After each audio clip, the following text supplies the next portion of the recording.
오늘도 멸치아담에 와주신 여러분의 가정에 좋은 일만 가득하시길 기원합니다.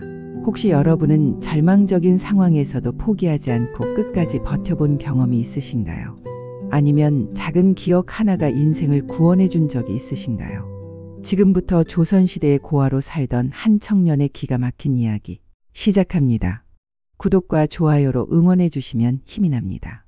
옛날 옛적 어느 시골 마을에 20살 청년이 살고 있었어요. 이름은 김봉수라고 했는데 참 서글픈 신세였어요.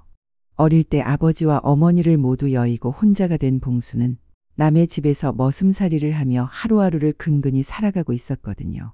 봉수야, 오늘도 산에 나무하러 가야지. 예, 주인어른. 다녀오겠습니다. 봉수는 새벽부터 저녁까지 온갖 꾸준히를 다했지만 받는 품삯은 적었어요. 그래도 불평 한 번 하지 않고 묵묵히 일했죠. 어느 날 장터에 심부름을 갔을 때였어요. 봉수는 어린아이가 부모님과 함께 즐겁게 장을 보는 모습을 보게 되었어요. 아버지, 이것도 사주세요. 그래, 우리 아들 먹고 싶은 거면 사야지. 그 모습을 보는 봉수는 발걸음을 멈췄어요. 아버지가 아들을 목마 태우고 호박엿을 사주는 모습을 보니 옛날 생각에 가슴이 아팠어요. 아버지께서 생전에 좋아하시던 호박엿이네. 봉수는 그 호박엿을 보며 돌아가신 부모님 생각에 눈물이 핑 돌았어요. 아버지께서는 늘 우리 봉수 호박엿 먹고 건강하게 자라렴 하시며 사주셨거든요. 밤이면 쓸쓸한 헛간에 누워서 돌아가신 부모님을 그리워하며 눈물을 흘렸어요. 아버지, 어머니 잘 계시지요? 저는 언제쯤 이 서글픈 처지에서 벗어날 수 있을까요? 그날 밤 봉수는 오랜만에 따뜻한 꿈을 꾸었어요. 꿈속에서 어린 봉수는 아버지와 함께 냇가에서 물고기를 잡고 있었어요. 봉수야, 이렇게 하는 거다. 쉿! 조용히, 조용히. 아버지, 잡았어요. 물고기 잡았어요. 우리 아들 정말 잘하는구나. 집으로 돌아오니 어머니께서 방금 찐 쑥버무리를 내어주셨어요. 봉수야, 배고프지? 너가 좋아하는 쑥버무리했어. 어여 먹어. 어머니가 만든 떡이 세상에서 제일 맛있어요.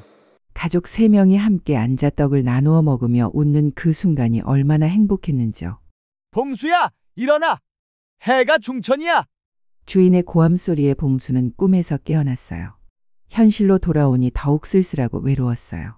어느 날 너무나 마음이 서글프고 외로워서 견딜 수 없었던 봉수는 혼자 산길을 걷고 있었어요. 그때 지나가던 스님이 봉수에게 다가왔어요. 젊은 청년이 무슨 근심이 그렇게 가득할까? 무슨 일이 있나, 자네?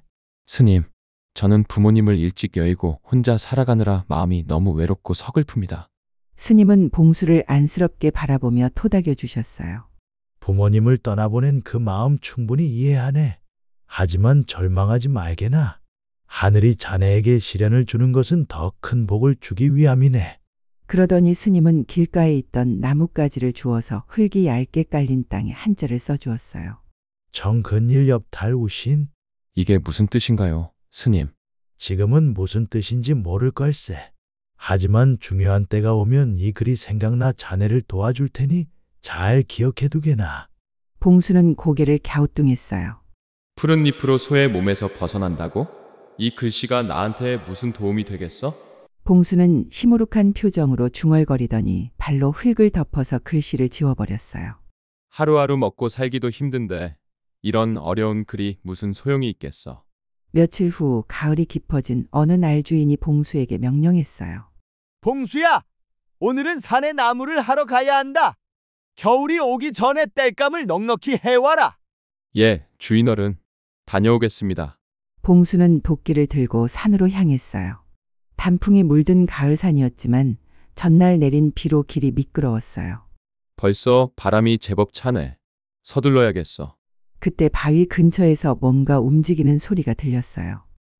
저게 뭐지? 자세히 보니 멧돼지 한 마리가 나무 덩쿨 사이에서 발버둥 치고 있었어요. 저 멧돼지를 잡아다가 잔치를 열면 실컷 배불리 먹을 수 있을 거야.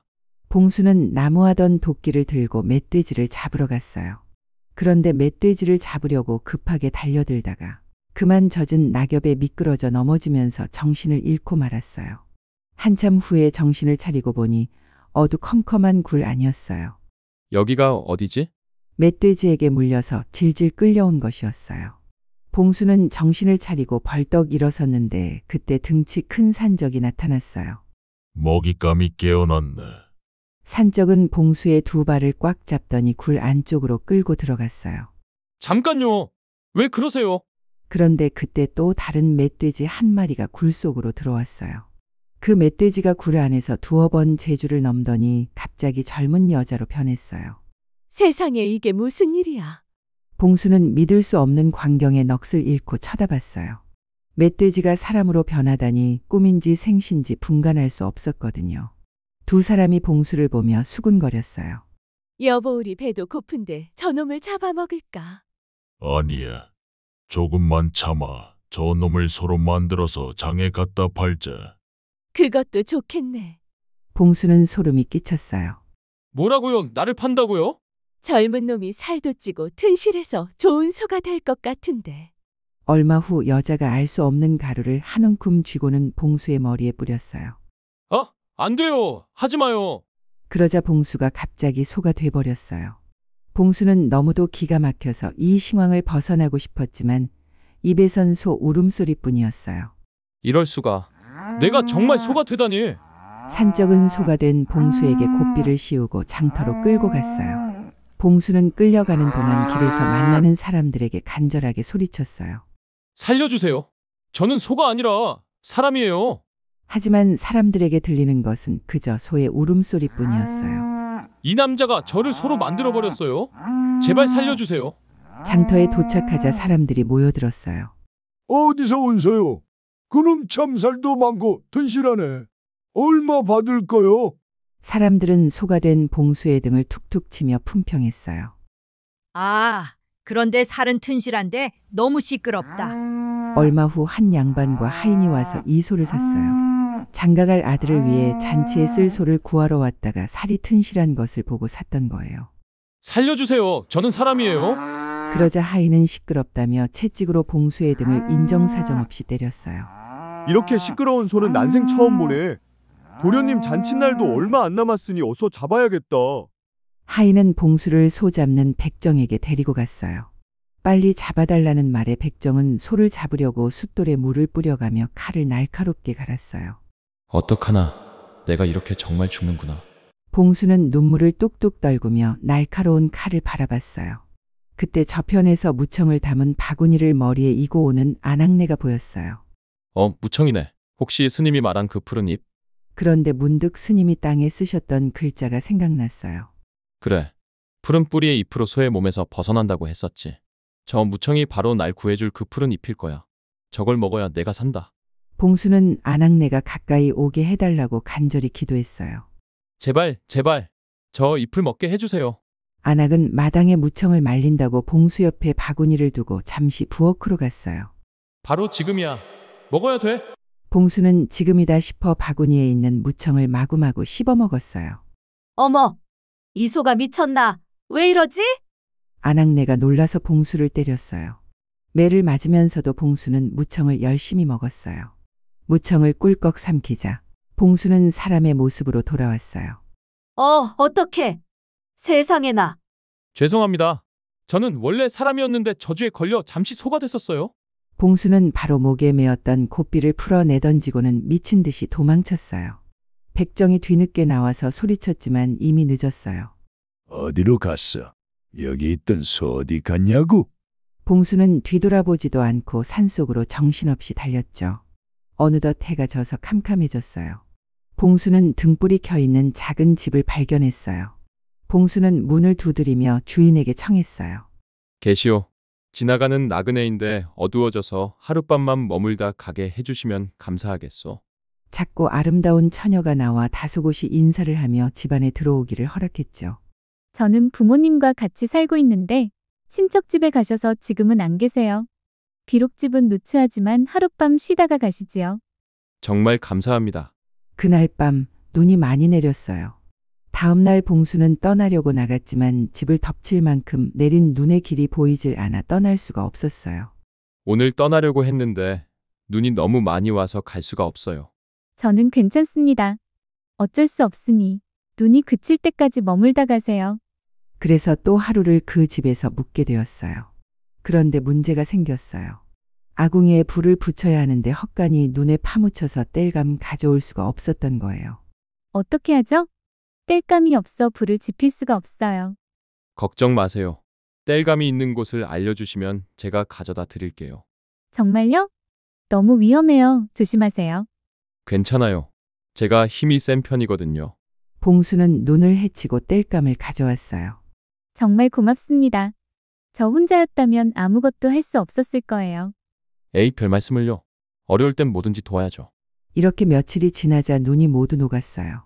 친척집에서 발을 동동 구르던 처녀의 부모님은 폭설로 딸이 굶어 죽었을 줄 알고 절망하며 집으로 돌아왔어요. 불쌍한 우리 딸 아마 굶어 죽었을 거예요, 여보. 그런데 집에 가까워 오자 굴뚝에서 연기도 나고 소 울음소리도 들렸어요.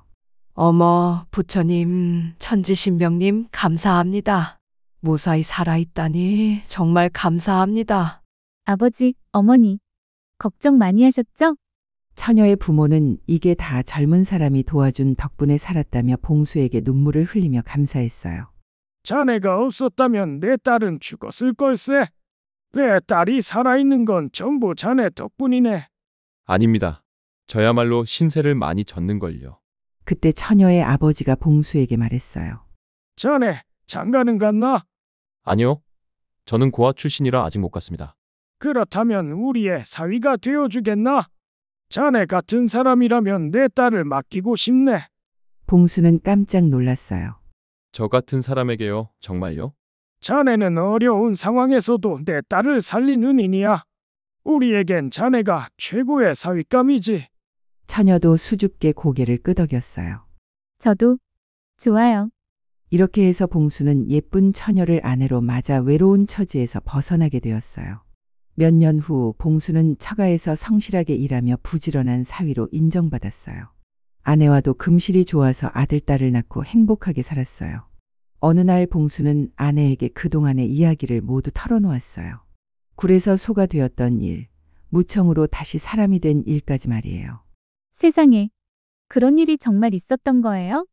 봉수는 그때 스님의 말씀이 얼마나 고마운지 새삼 깨달았어요. 스님의 예언이 아니었다면 정말 소로 잡혀 죽었을 거야. 생각만 해도 아찔해. 그런데 봉수에게는 한 가지 특이한 버릇이 생겼답니다. 여보, 오늘 장에 무청 사러 가요. 어제도 샀잖아요. 그래도 또 사야지. 무청이 떨어지면 안 돼. 봉수는 무청만 보면 눈이 반짝반짝 빛났어요. 그때의 일이 너무 생생해서 물을 보면 안심이 되는 거였죠.